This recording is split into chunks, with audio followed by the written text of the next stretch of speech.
There are a number of dentists and ENTs who are on the call today. And of course, Nupur is a dentist. So I'm going to ask this question.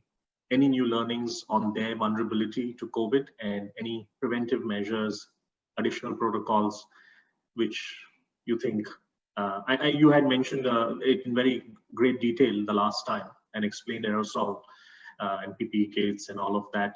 But anything new in the last 5 months?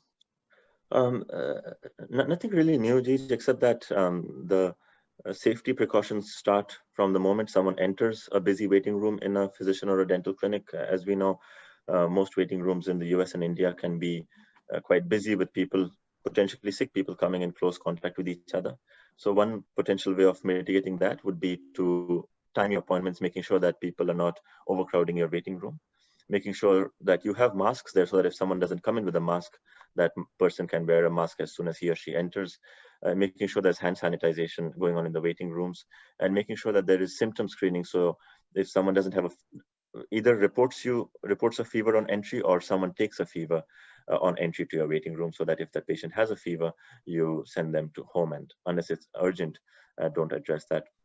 Once you've come in from the waiting room to the actual clinic area, especially high-risk professions like pediatricians, where kids will always have a runny nose, and this could be COVID, this could be something very much more benign. Dental procedures where you're so close to the oropharyngeal tract and aerosolizing maneuvers all the time, those are especially high-risk interventions. And if parts of your community are seeing a huge uptick, I would suggest that you either do not do that or confine your interventions only to those that are completely urgent. And even when you're doing that, full PPE, which includes N95s, face shields, gowns, and gloves. Great, thank you. Sorry, and this should be done on all patients, irrespective of whether they're symptomatic or not, just because there's a higher incidence of asymptomatic carriers going on. No, thank you. And a shout out to all the ENTs, the dentists on the call, and all the medical fraternity on the call. Thank you very much for what you've been doing.